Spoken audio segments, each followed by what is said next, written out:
I came into hip hop when I got introduced to hip hop by my older sister when I was like 10, some shit like that.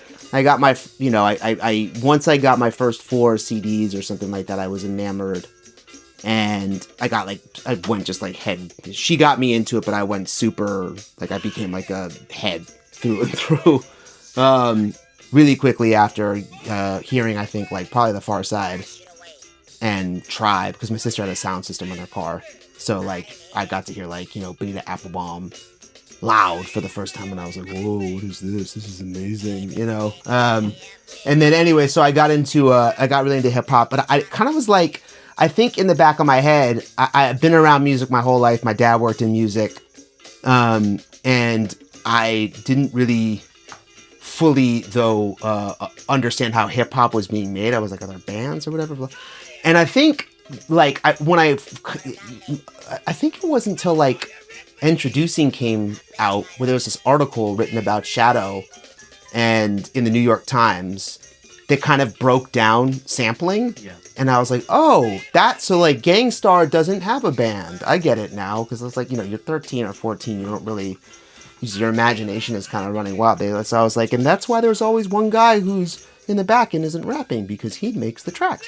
Whatever. So, so I got it. And so once I learned about that, I was super curious about how they were finding samples and whatnot, and like how they would, like, and my dad had this really big record collection, so I would go through all of his stuff, trying to find stuff and like being like, oh, that's where such and such, like, oh, here's, Johnny the Fox, or here's like, whatever, just like things that would be in a 55, 60, 50, like he's probably 50 at the time, like a 50-year-old white man's record collection. But he had some cool shit. One of the records is in my top 5 that I got from his collection, actually. But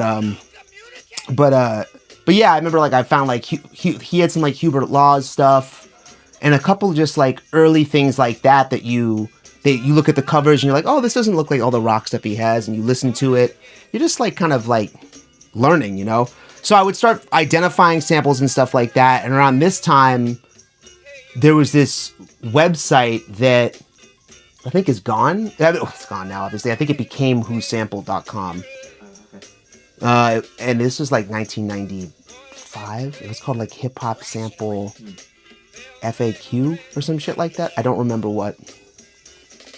But it was like literally you could find where all the samples came from. Like this was the sample for this, and this was and so I was really interested in that. So I just ended up spending a lot more time in record stores. And I would always just be buying stuff because I was curious what it sounded like. Like I wanted to find stuff of my own. And long story short, already a long story, but like I kind of jumped forward. I never really stopped doing that. But I would buy stuff and I would just accumulate all this crap and I'd be like, what the fuck am I going to do with this now? You know what I'm saying? Like I have this stuff that's like, I think is cool, but I don't really know how to get it to anybody. I started like digging, I worked in music, so I started digging samples for a couple producers who I worked with, and they ended up having some success. And I ended up becoming, through that, I ended up becoming buds with Just Blaze, because this is like their early 2000s, because I had met him and been like, yo, let me dig samples for you, blah, blah, blah, blah, blah. And he was like, oh, cool, you dig for these people, I know some of the producers you work with, whatever. And so I kind of just like that bug of like trying to find just it all started with that, basically. Was like trying to find obscure stuff and weird undocumented stuff on records. And then when I was DJing too a lot, so I would always try and incorporate, the rare kind of thing of like finding something that I was like was specific to my sets, where I was playing something that nobody knew about, and it wasn't about it being like gatekeeping, as they call it, but more about just like introducing people to stuff that actually gets you out of your comfort zone. You know what I'm saying? And can show you that there's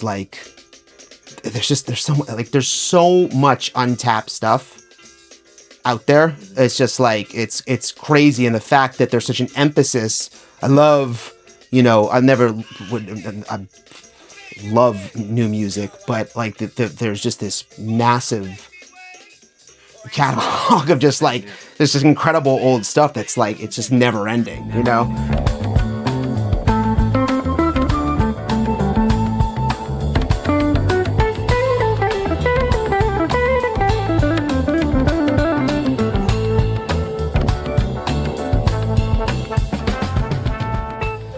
So, first, probably say this. This is Les Baxter. What's Doctor? What's his name? Harry Revel. Yeah. And this is one of the earliest Moog records out there. Oh, sorry. What am I talking about? It's one of the earliest Theremin records out there.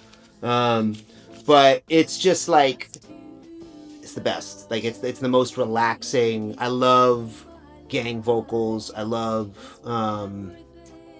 kind of like what I used to call vacuum cleaner commercial music. From like because Ren and Stimpy I grew up loving Ren and Stimpy, and they would have all this kind of like Laurie Johnson sort of like production music in the background and all that stuff, and I always loved it and thought I had such a good.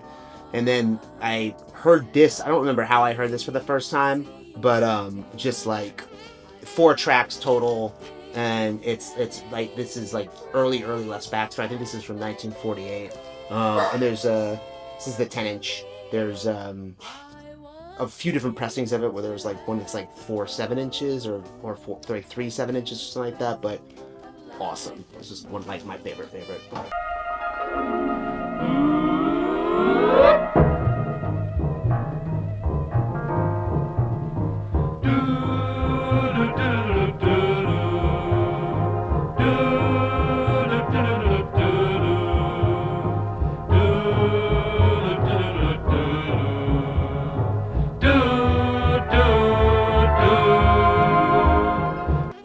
Number 2, I'm showing both of them because and there's actually a third missing, but Matthew Larkin Cassell. So this is a long story. This is very near and dear to me, and it's probably the number 1 record that if the house burns down, just because of the sentimental value of it. So I used to be on a forum that a lot of the nerds who are probably seeing this or like it's called Soul Strut. It's a record forum, and there was there was a lot of just exchanging of like MP3s and stuff. It was like, and it was all dudes who were interested in obscure, rare vinyl, whatever. But there was a dude on there named Herm, who's in Arizona, who kind of shared out, and Herm, you can correct me if I'm wrong on how this all went down, but he kind of shared this elusive track with I think it was just like the initials and like the name of the track. And this is like 2000, you know what I'm saying? Or 2000, no, probably like 2004-ish or some shit like that. I think that I hit him up on the side because we all love this song. And I was like, yo, give me a little bit more information. What's the deal? And he only told me, I think like Matt Cassell was the guy's name. Some shit like that. I can't remember. It's this is 20 years ago, 25 years ago at this point.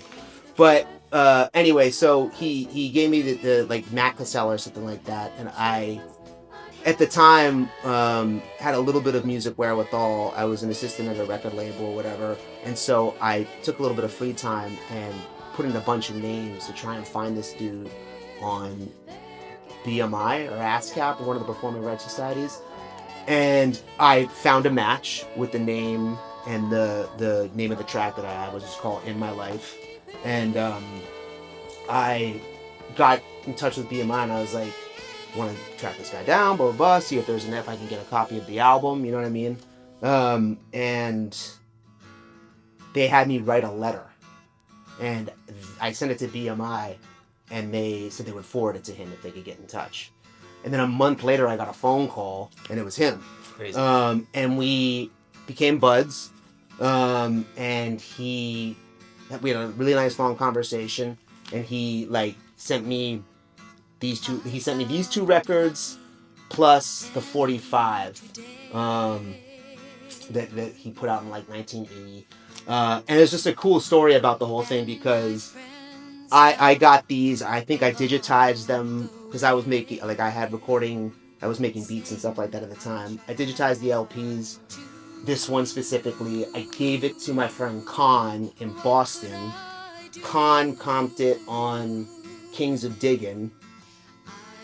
And then through all of that, and just like kind of like he comped that track In My Life, I think it somehow got in the hands of Doom and Madlib, and they sampled it for a remix, whatever. And then Matt found out about it and was like, "Yo, I want to get paid, blah blah blah," or whatever. So he reached out to or got in touch with Stone's Throw, and Egon at the time was working there, and he was like, "Yo, forget all that. Let me put your shit out." And so he reissued everything. So there was just like this whole second life that came from So. I mean, in this album, just to speak to the album itself, they're both incredible. Mm-hmm. But this one is just like, it's everything that I love. It's like jazz, AOR, it's not like barely AOR. It's like kind of like heavy, emo, jazz, AOR. It's got, I don't even know how to really explain it. Yeah. There's a Steely Dan vibe, there's a Paul Simon vibe, but it's a bit like funkier and more straight ahead and pared down. It's just like, they're just incredible. These albums are so great.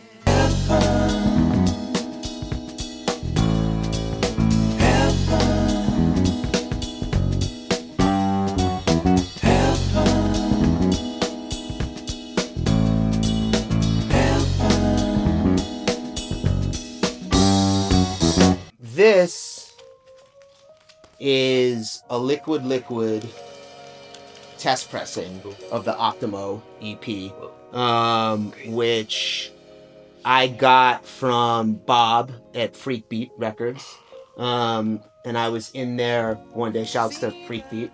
I was in there one day, and he, I think if I remember correctly, it was like a rainy day. I was just doing some digging or whatever, and I heard him say something about like liquid test pressing, blah blah blah, and I was like, I walked up, I was like, did I hear you say something? Just like, and he was like, yeah, well, I got one right back here. I was like, you want it? And I was like, yeah.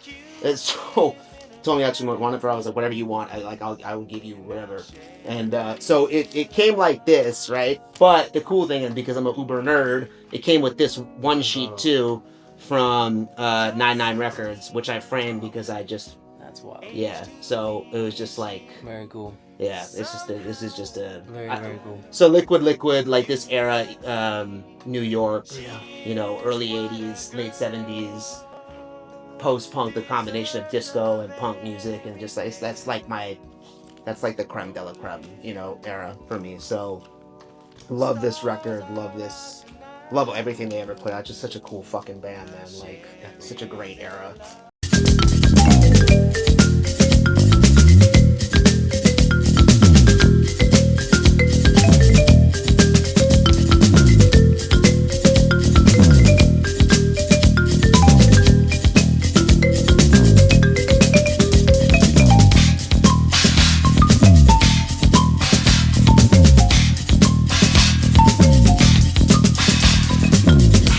I think I have to, just because, like, I was telling you about, like, digging samples and shit from back in the day. This came from my dad's collection.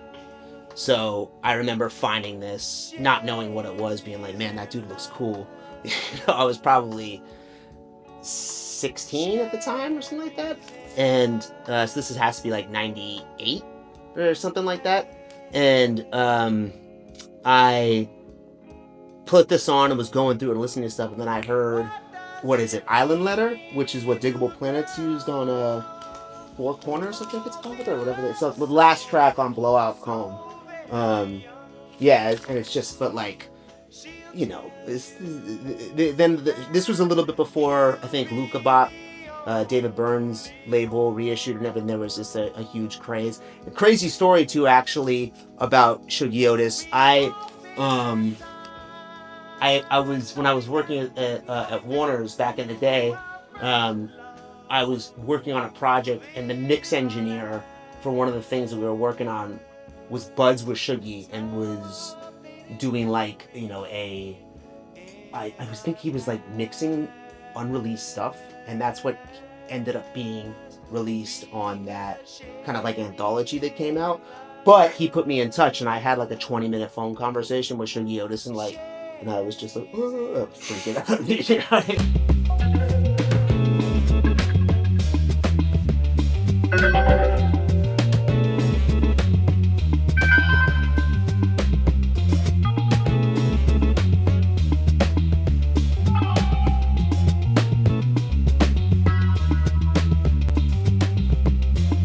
I think I gotta do this one next. The one that we were talking about before.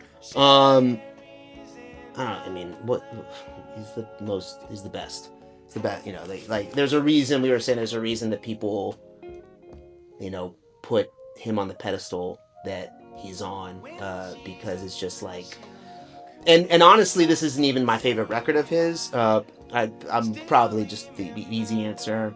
Provisato Tempo is my favorite from this era, but like I'm honestly more of like the first couple albums where it's just pure bossa and samba. I listen to those like probably more than anything.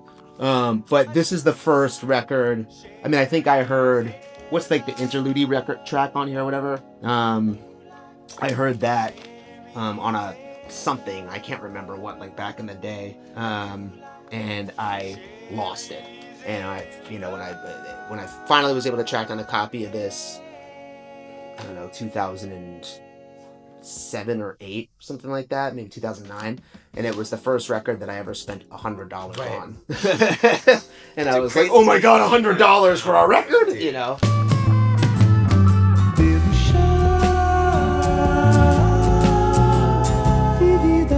De pássaro que não sabia que podia voar, espalhar uma certeza no espaço além de voo cego que se tem pra levar. Boring old guy, but like it's the best jazz record ever made, and it's I mean, the more and more I feel like there's so many facts I'm probably saying as I'm talking right now that are totally off, but like, you know, it's the best. I mean, it was done in like something like 48 hours or something like that. Every time I listen to this record, specifically, I listen to All Blues. When I put that on at the end of like a long day or whatever, I listen, I'll like have a drink or whatever, and every single time I notice something different. It's like, it's just, you notice a little thing you didn't notice before, and it's the most unbelievable kind of like transcending kind of like, and that's that stuff that I listen to the most, is stuff that relaxes me. I don't listen to stuff to like get hyped or anything like that. I like relaxing and putting music on just to like chill to, more than anything. So, you know, this is the original, you know, the 6i mono, blah, blah, blah, blah, blah. But it's just timeless, you know, it will always be with me.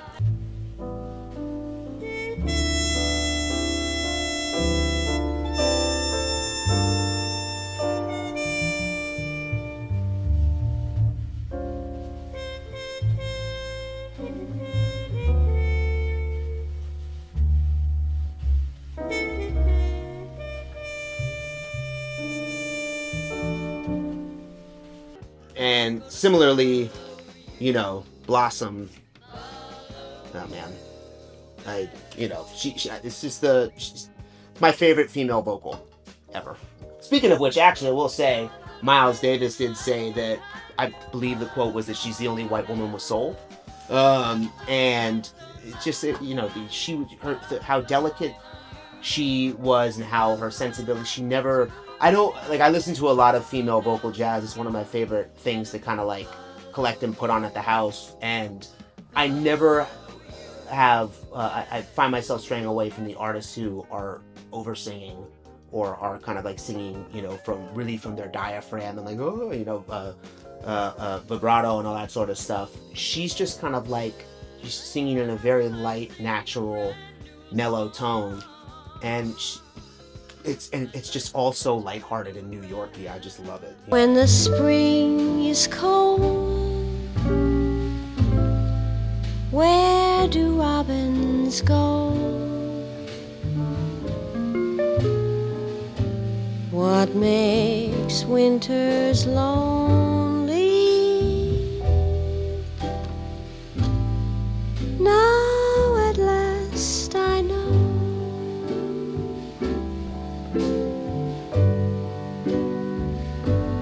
And I think this should be like a bonus one or whatever, just because like, you know. Let's do it. This is kind of a for the head sort of thing, but like I listened to this record so much during the winter, especially. It's the Joe Pass record that like there was some sort of like the story I heard was there was some weird controversy about it or something. Like he said he wasn't involved with it or some shit. I don't know. I'm probably hearing it wrong. I don't know. It's released on a tiny little label. Carol Kay's on here playing with them. It's a wild. It's like, you know, it's Carol Kay. It's Paul Humphrey. I mean, look at this. It's Murderers Row. Yeah, just insane, you know. But it's the most. This kind of speaks to this record. Is, for me, at least, is like quintessential California winter. It's like just very mellow, easy, kind of like I don't know. It's like driving down the coast, kind of like in a sweater jacket, some shit like that. You know, it's the coolest. And I don't know why it's. I mean, obviously it's just wasn't. They didn't press a lot of them, but like it is so fucking hard to find. And this is the only copy. I think I've seen 2 copies. This is the only copy I've ever come. I've never. I got this at Atomic in the Valley, and like I was shocked, and they knew what it was too. But like I just remember that I've never seen a copy in a Joe Pass section at any record store I've ever been to. I